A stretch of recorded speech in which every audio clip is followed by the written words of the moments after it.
Hidden beneath the Greek and Roman ruins of modern Lebanon lie the remains of an ancient civilization almost lost to history.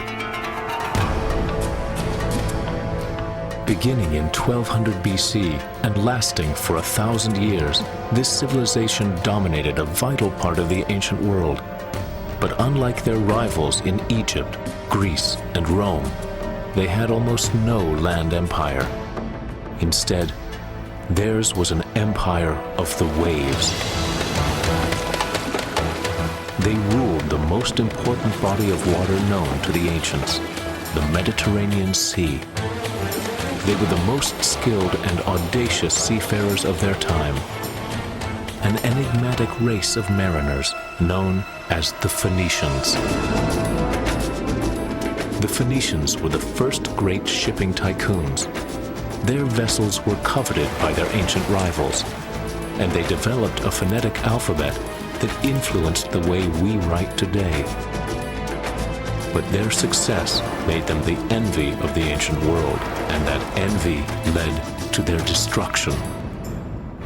The Greeks and Romans crushed the Phoenicians, and most damning of all, rewrote their history, leaving dark, slanted accounts of the Phoenicians to live on.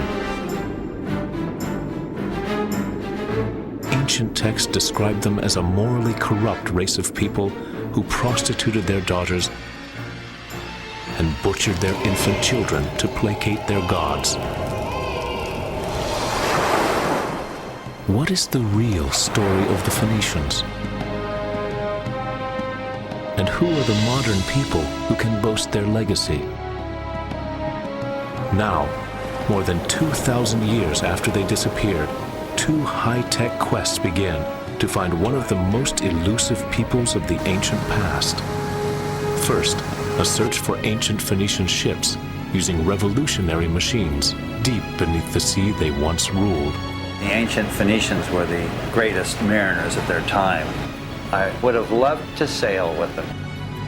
And a second, using the latest genetic tools in a bid to find them within the blood of the modern people of the Mediterranean.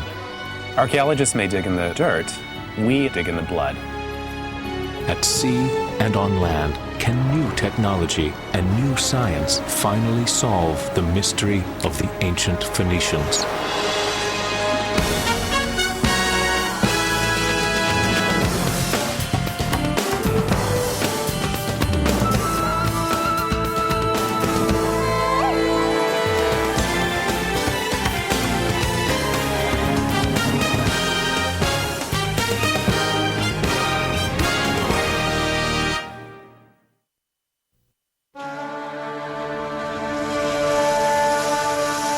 Lebanon. This sliver of a country teeters between mountains and the eastern edge of the Mediterranean Sea. Once known as the Levant, it was the homeland of the Phoenicians. Along this ancient coast, in the town of Tyre, a 71-year-old boat builder named Abu Liez labors to connect with his Phoenician past. And he is doing it by building a Phoenician ship. The Phoenicians have a special connection to the sea. When we launch this ship, we'll feel it. For 20 years, Abu dreamed of this ship. Finally, a year ago, he and his son started to build it, based on his idea of what a Phoenician ship would have looked like. Phoenician ships were legendary throughout the Mediterranean. Now the men of Tyre are about to make one version of that legend come alive. For Abu, it is a ship of reconciliation, a way to bring together Muslims and Christians from a country long divided by religious strife. When this ship goes into the sea, it will be like a bride entering a church, God willing. Abu's remarkable effort reveals a man and an entire community in the firm grip of the Phoenician mystique. But how could an ancient people who still wield so much mythic power remain so obscure? we do know that Phoenicia was really a string of city-states rather than a unified kingdom, and that from these ports they colonized the Mediterranean. But there's much that we don't know. Finding answers will take researchers to some surprising places. More than 600 miles away from Lebanon, in Istanbul, Turkey, scientist Spencer Wells takes up the quest. Spencer is a geneticist with an archaeologist's passion, but instead of plying the earth for clues, he plies our DNA. He is on his way to meet someone who may divulge a secret about the Phoenicians. His name is King Tabnet. 500 years before the birth of Christ, he ruled over Sidon, one of Phoenicia's most powerful seaports. King Tabnet's DNA may help Spencer discover a Phoenician genetic marker, the genes that make a Phoenician a Phoenician. Can we remove this and have a look? I think so. I use genetics, DNA, to study history.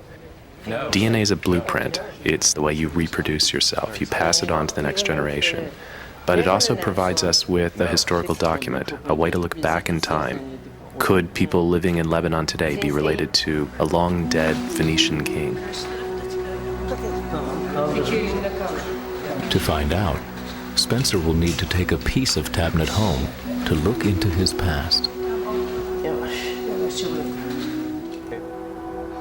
There are some curious things about King Tabnet. He was buried in a borrowed Egyptian sarcophagus and mummified in the Egyptian style. Why was a powerful king from a great civilization buried in the hand-me-downs of another culture? The Phoenicians controlled the trade networks in the Mediterranean, and they absorbed other cultures, Roman culture, Greek culture, Egyptian culture, and spread it as well. So they were conduits. That's part of what makes them so enigmatic. How do you define a people who don't have, in a sense, a core? It's part of the reason why it's so difficult to trace them archaeologically, which is why we're resorting to DNA evidence. One of the best places for Spencer to get his hands on the king's DNA are his teeth.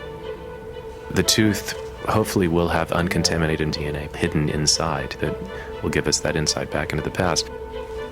The tooth's enamel can act like an airtight tomb, protecting what Spencer hopes will be pure DNA. Okay, here it comes.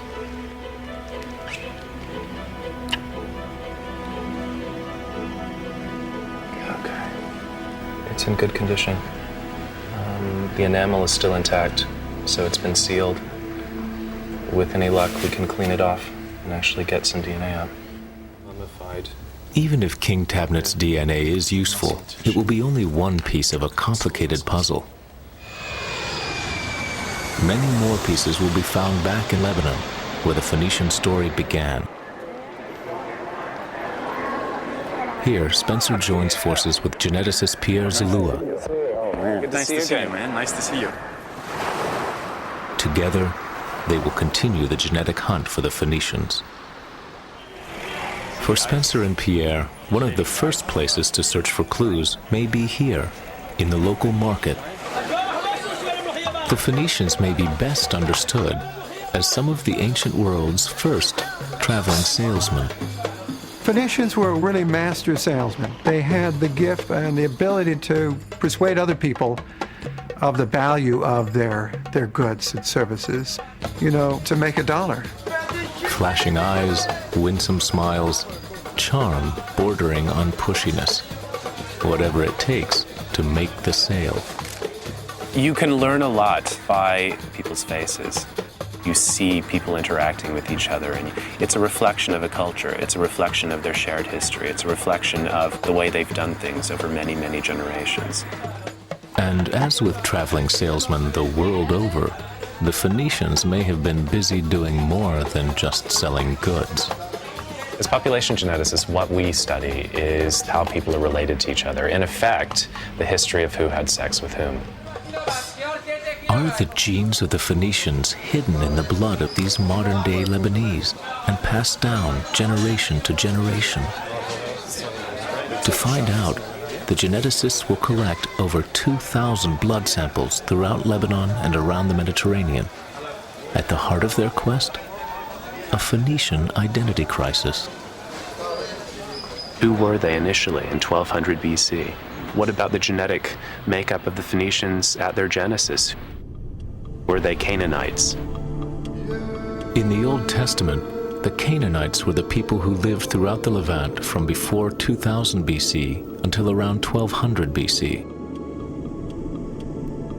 Because they precede the Phoenicians, and because their homelands overlap, most archaeologists believe the Canaanites and the Phoenicians are the same people, but no one has ever proven it. The archaeology of the Phoenicians suggests that they developed steadily out of the older Canaanite cultures. But it would be really important to know how much genetic continuity there was. Will this genetic quest confirm the archaeology, or will it reveal something else? A genetic link to a darker legacy. The story, found in ancient Egyptian sources, suggests that a group of marauders, known only as the Sea Peoples, invaded the Levant around 1200 BC. Some scholars believe they mixed with the Canaanites to create a new people, the Phoenicians. Curiously, it is only after the Sea Peoples arrive in the Levant that the Phoenicians race ahead of their competitors. Their boats evolve into large seagoing transports, capable of covering more than 100 miles in a day. They found colonies, build the world's first international cartel, and create a vast commercial empire. But what caused this dramatic leap forward? Did the Sea People simply influence the Canaanites, or did they interbreed with them and become the Phoenicians?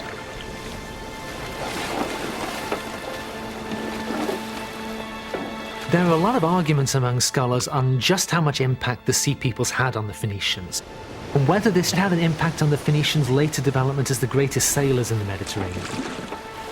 Were they influenced genetically by the Sea Peoples? Most of the information we have is hearsay. So it really is breaking new ground to go out and do these studies using genetics. And of course, we have to put the genetics into context with the archaeology. Their search leads them east into the terraced Kadisha Valley. Here, Pierre wants to show Spencer a seminal part of the Phoenician past. So these are the cedars. Cedars of the Lord, you call them. Yeah. In this tiny protected grove, they find what remains of the fabled cedars of Lebanon, the building blocks of Phoenician civilization.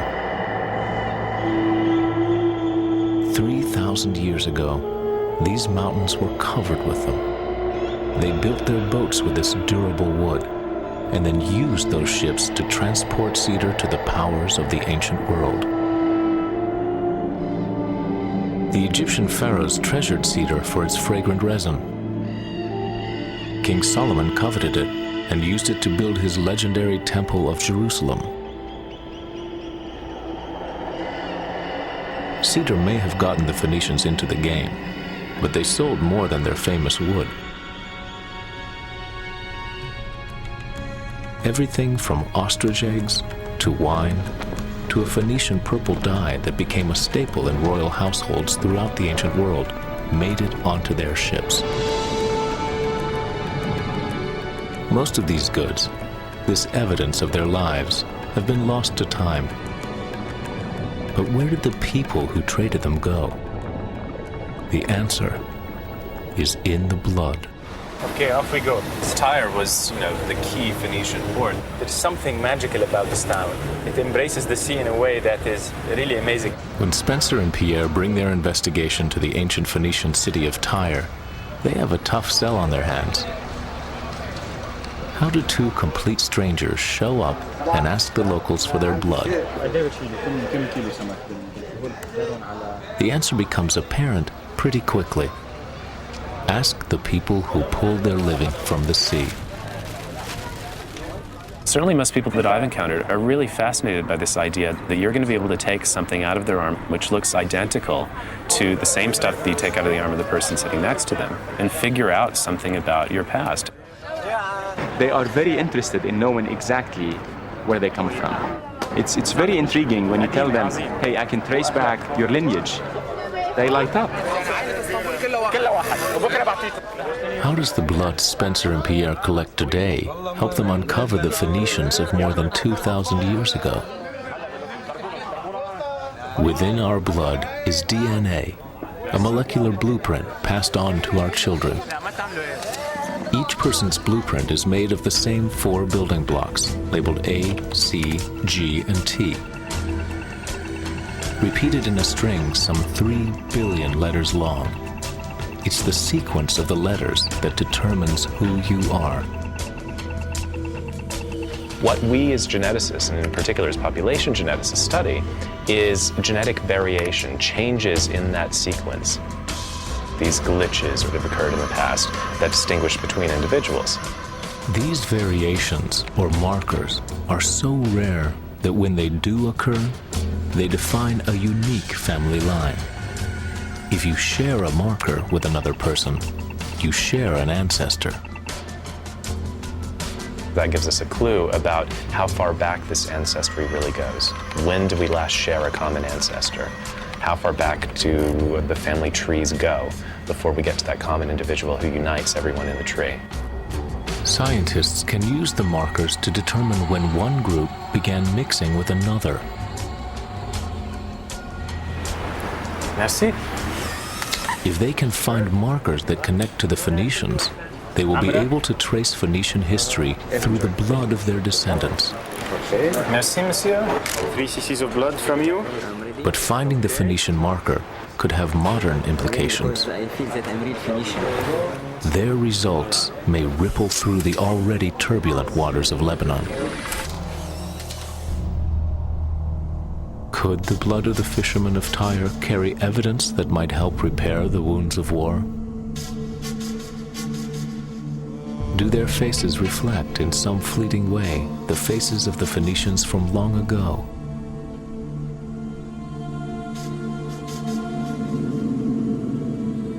Though it may be hard to see in these eyes, even 3,000 years ago, religious controversy swirled around the Phoenicians. The Old Testament tells the story of one of Tyre's most infamous daughters, Jezebel. The quintessentially shameless woman was, in fact, a Phoenician princess. Jezebel was married to Ahab, a king of Israel. She seduced him and his followers into praying to her gods, the idols of Phoenicia. I think that she did, in fact, get a bad rap because what she was doing was importing all of the kinds of religious practices that she grew up with as a princess of ancient Tyre, and that it was natural for her to bring those things with her when she became the queen of ancient Samaria. Jezebel's rise to power and the threat she posed to the prophets of Israel led to her demise. In the end, she died violently, pushed out a window by her own servants. Her brutal legacy cast a grave shadow over the ancient Phoenicians. In the Old Testament, they're maligned as idol worshippers. Other ancient texts refer to them as cheaters and hucksters, the bad boys of the ancient world. The Phoenicians were very wealthy and very powerful, and this caused tremendous envy and jealousy in the kingdom of Israel. The Phoenicians get very negative reporting in the Hebrew Bible. They constantly write about the luxury and wealth and beauty of ancient cities like Tyre and Sidon, but at the same time, they're constantly talking about how they're sink beds of corruption and filth and squalor. So perhaps the root of all the bad press was envy. Their rivals could not compete with the rulers of the seas. The remarkable ships of those rulers is what explorer Robert Ballard seeks. For Ballard, excavating a Phoenician hull would be the closest he could ever come to meeting them. Between Tunisia and Sicily. In many ways, we're following the same trade routes the Phoenicians followed. Westward bound. Ballard has also mastered the Mediterranean, the sea once considered the middle of the earth. His discoveries employing state-of-the-art technology and gut instincts have made him one of the most prominent explorers of our times. The Phoenicians are the true ancient mariner. They didn't have a giant nation, a great army, vast natural resources and wealth. They had to survive on their cunning and their mastery of the sea. June 11th, 1999, Ballard has found the Phoenicians. Joined by Harvard archaeologist Larry Steger, the explorer is positioned above a site near the coastal border of Egypt and Israel. There's something coming in, but it's to the right here. Oh yeah, there's something there. The find is astounding. That's got to be the big one. Oh, that's the mother lode. The mother of all ships. We're coming in. I wasn't looking at the wreck. I was looking at Larry's face. We came in and I saw his face just glow.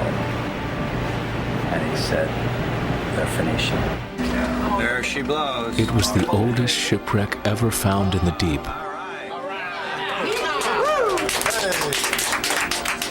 Its cargo of amphora jars stacked on a deck that now rests 1,200 feet down. This is the first Iron Age ship that's ever been found in the... All right. All right. But the real revelation is the ship's location roughly 30 miles from shore.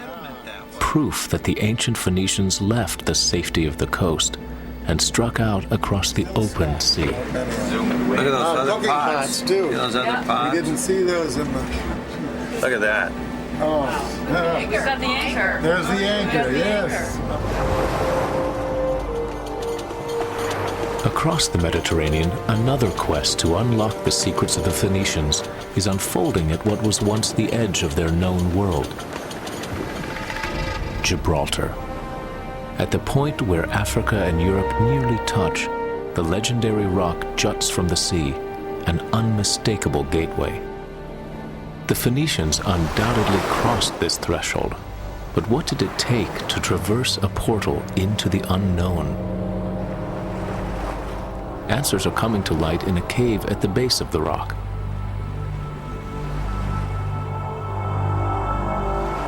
Here, archaeologists have to earn their knowledge. The entrance to Gorham's cave is some 350 steep steps down the crumbling face of the rock. Spanish archaeologist Paco Giles helps lead the team. We're at a very, very wild place, and it's complicated to get to the cave. A lot of rocks have fallen from the top of the Rock of Gibraltar, and both the going up and going down are dangerous.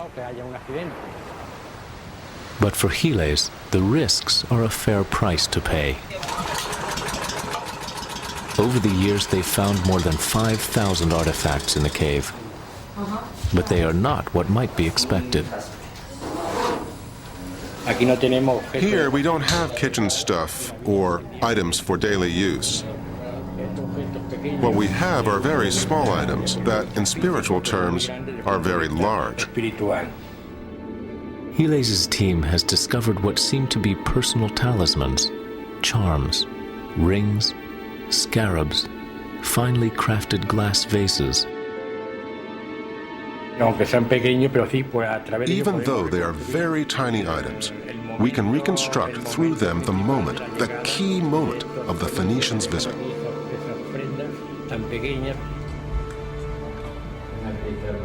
Giles believes the Phoenicians were performing some kind of ritual here. But until the excavation is completed, its precise nature will remain unknown. While there are many Phoenician sites in the Mediterranean, virtually no written evidence has ever been excavated. In fact, not a single original Phoenician manuscript has survived, leaving them mute and defenseless throughout the millennia.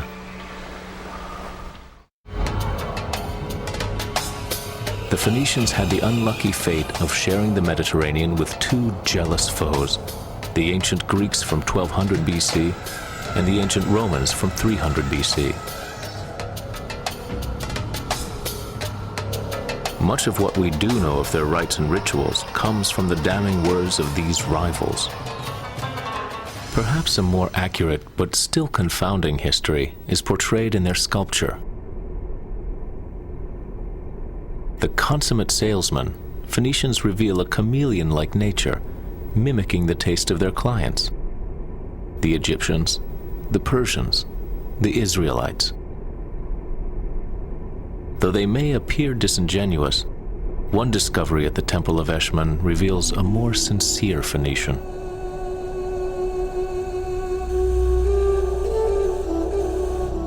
Phoenicians with sick children came to this holy site south of Beirut to ask Eshmun, their god of healing, for help.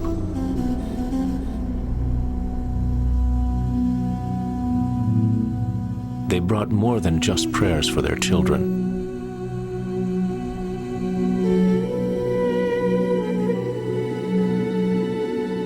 Phoenician families, barterers to the end, had these life-size figures sculpted as a plea for a cure. We may think of Eshmun as a kind of a pediatrician for young children, and that those statues were actual offerings for the well-being or a cure for a disease that afflicted a young person.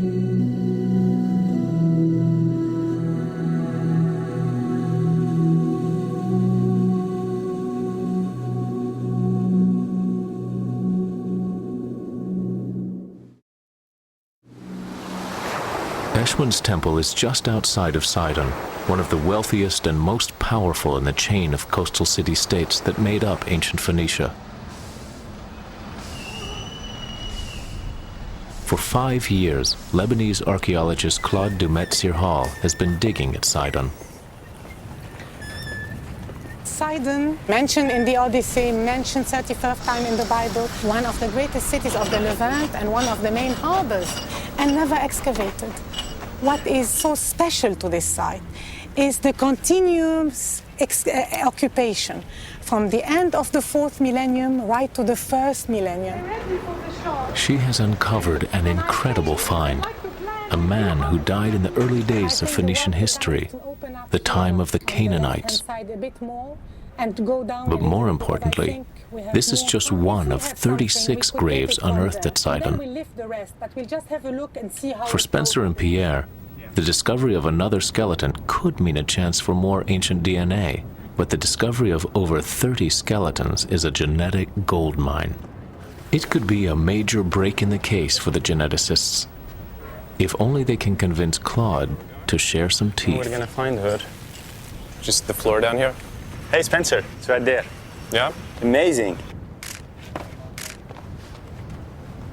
See 2 teeth fallen. You see them? Yeah. Well, let's go find her. Okay. I really want to get these two teeth here. I mean, they're falling apart. I mean, it's not part of the skeleton anymore. That's what I'll tell her. Well, hopefully she'll see it that way. It's very, very difficult to get DNA material out of these skeletal remains. But if you can do that, it's invaluable. It's fantastic data. Archaeologists couldn't dig here for 15 years because of the civil war in Lebanon. But now, Claude's site may give her a first glimpse of the Phoenicians' ancestors in Sidon. This is that down there we go from the end of 4000 BC till the 5th century BC. But the importance of the site may actually work against Spencer and Pierre. Their research may have to take a back seat to scientists who have waited more than a decade to study such a find. There isn't a place in the whole of Lebanon where you can excavate the 3rd millennium with this facility. Yeah. It's a highway for 3rd millennium. It's fantastic. Burials just started, so we can sit together, see what you need. How much time would that be to say, okay, now I can give you a sample? It depends how much you need and how much it will take them. You see, I don't think...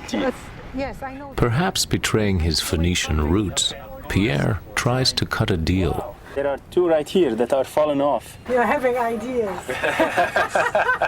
I have my stuff. Only when your back is turned, though.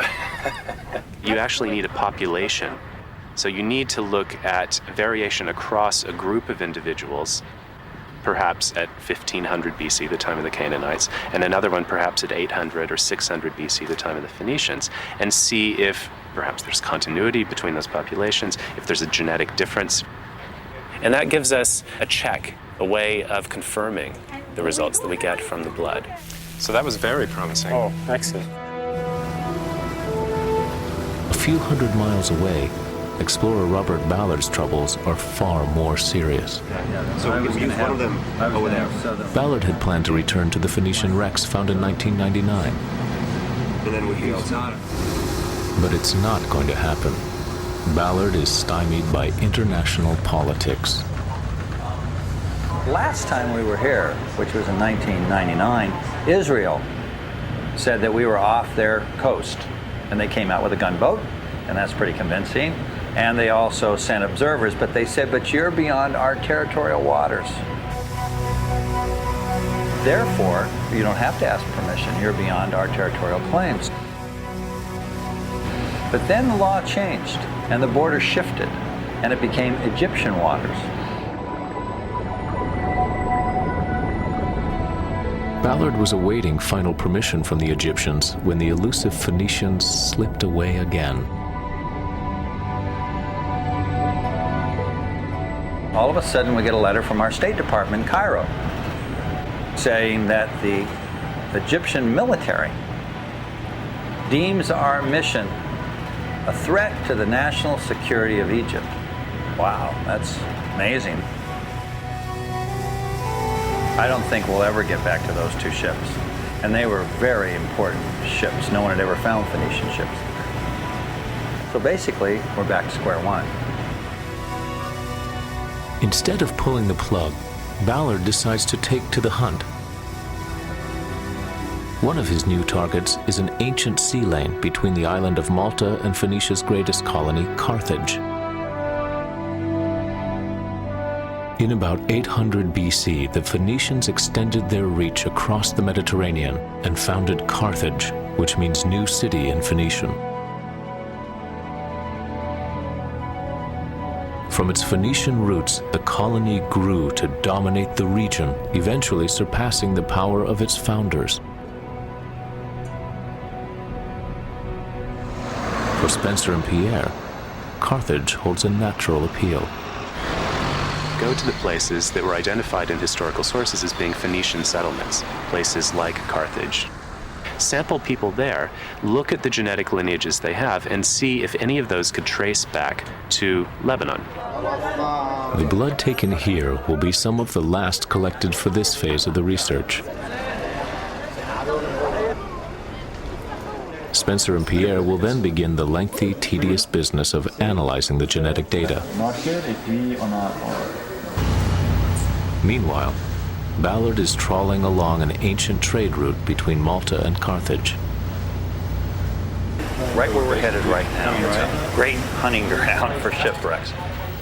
We know the Phoenicians passed through this gauntlet countless times, and statistically, many didn't make it. And this is the place to find them.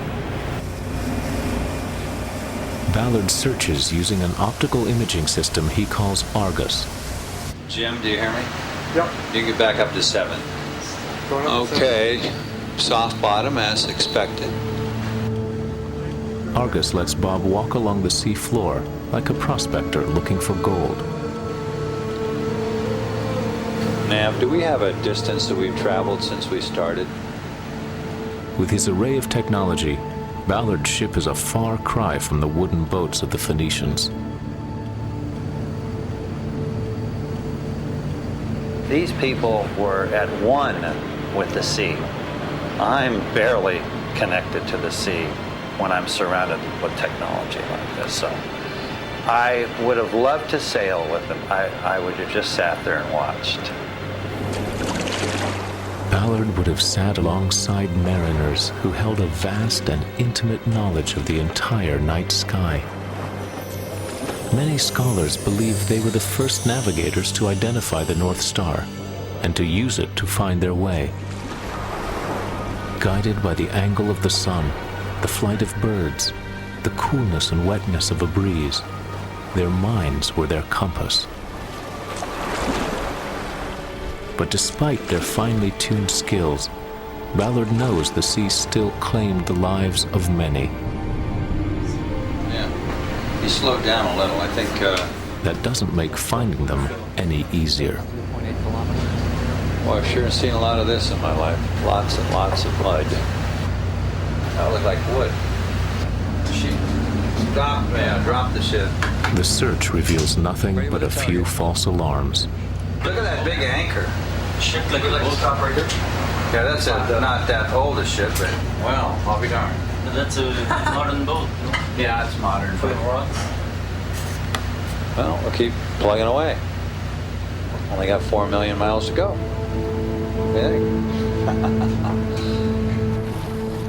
The Mediterranean covers almost 1 million square miles of Earth.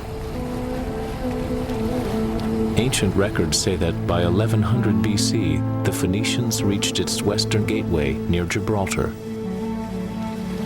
They called this place the Pillars of Melkart, named for their primary deity and the god of storms. Before the Phoenicians, very few people from the Mediterranean had sailed far into the Atlantic. This must have been the most terrifying experience for ancient sailors. To reckon with their fear, Phoenician sailors would have struck some kind of spiritual bargain.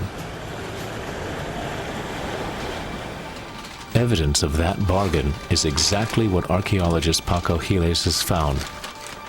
Proof that fear is what filled this cave with charms. The Phoenician navigators came here and personally made an offering to create an alliance, a kind of marriage between the deities, the sea gods, and them, the navigators.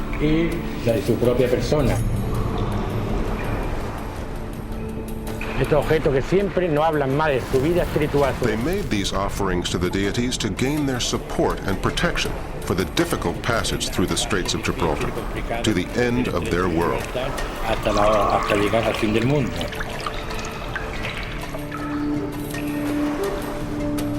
What pushed them through the pillars beyond the relative safety of the Mediterranean? The desire to get rich quick. There was a push factor and a pull factor that drove the Phoenicians in their travels. The push factor was that they lived on the edge of great empires which were constantly demanding tribute from them. They had to produce wealth to pay their conquerors. The pull factor was that they could make great wealth for themselves as well. At the cusp of the Iron Age, the ancient world's desire for metal was growing, and the Phoenicians were eager to discover new sources. It was that huge and growing appetite that encouraged the Phoenicians to move further and further afield to look for new sources of ancient metals, including iron itself.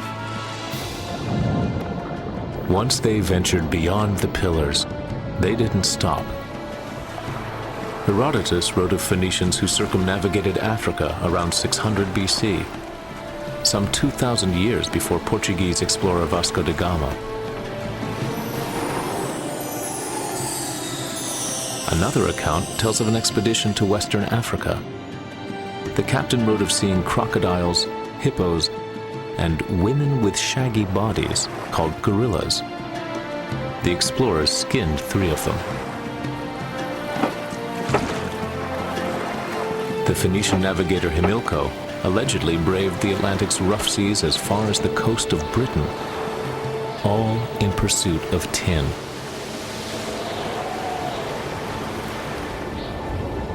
If these accounts are valid, then it is the Phoenicians who started the first age of Western exploration, centuries before the birth of Christ.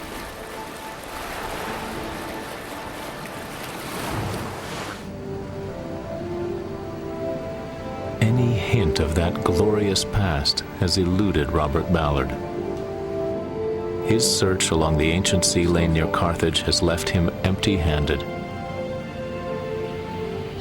Yeah, I haven't been able to reach him either. But for Ballard, the game isn't over yet. He knows a place where he can find the next best thing, Roman wrecks that he believes were based on Phoenician design. He's going on more than a hunch.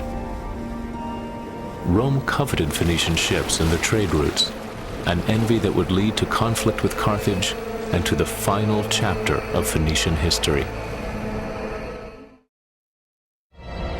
The Phoenician colony had evolved into an unrivaled naval power.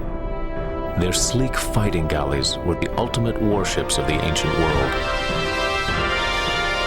With multiple levels of rowers and a bow encased in bronze for ramming, they could wreak havoc on enemy fleets. But even more impressive was the harbor where they were birthed. Constructed at the pinnacle of Carthaginian power, the harbor boasted sections for both commercial and naval vessels. Surrounding a tower on a man-made island were slips for more than 150 warships.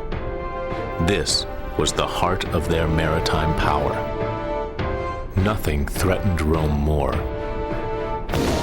The two ancient superpowers battled for over 100 years in what were called the Punic Wars. In 146 BC, Rome finally routed their navy and sacked Carthage, destroying what had started 700 years earlier as a Phoenician colony.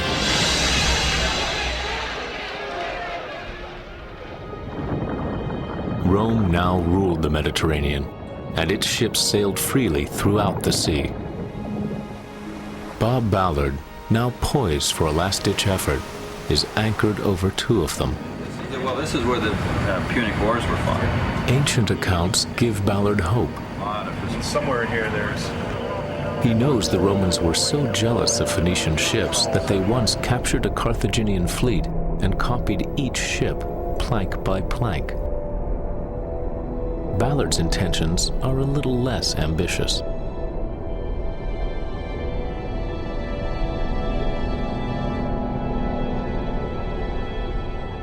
He plans to use the excavator Hercules to remove the numerous artifacts on the surface of the wreck, then look beneath them at key parts of the hull.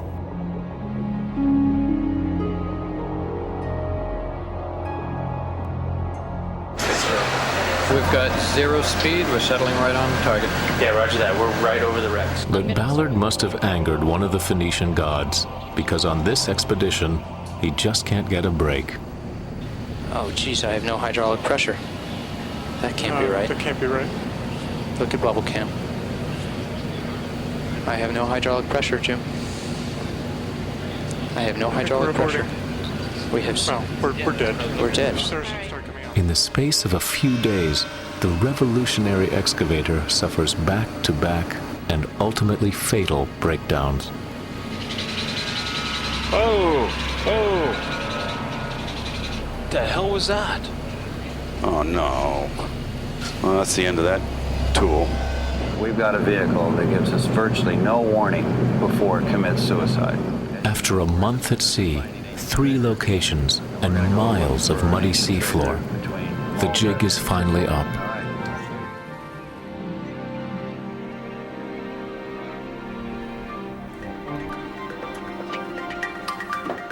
After analyzing countless blood samples, Spencer Wells and Pierre Zalua have identified a set of genetic markers, the genes that define a Phoenician as a Phoenician. For the first time, we've actually been able to identify a set of what we're calling Phoenician genetic lineages. And these will allow us to trace the spread of this ancient seafaring population around the Mediterranean and perhaps even beyond. Following these lineages, they make a curious discovery about Carthage.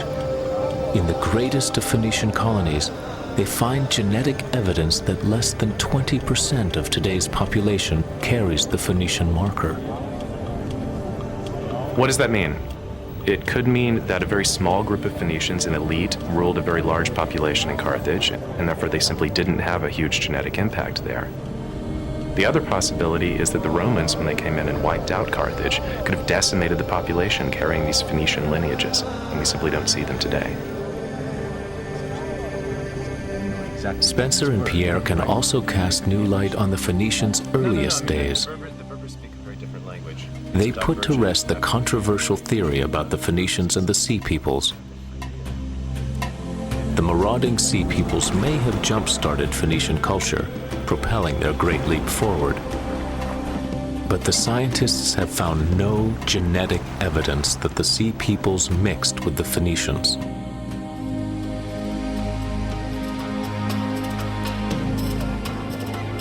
Perhaps the most powerful revelation comes for the people of Lebanon.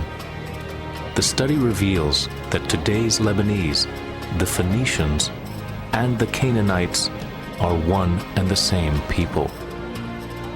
The Phoenicians were here long before the time of Christ and Muhammad.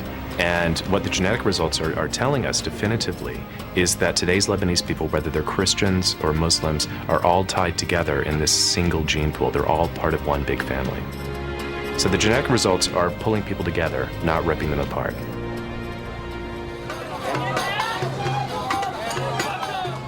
For boat builder Abu Liez, whose ship of reconciliation is about to set sail, this shared heritage rests at the keel of his ship. Both Muslim and Christian fishermen, hand-picked by the boat builder, are sailing his ship for the first time. There's no better feeling.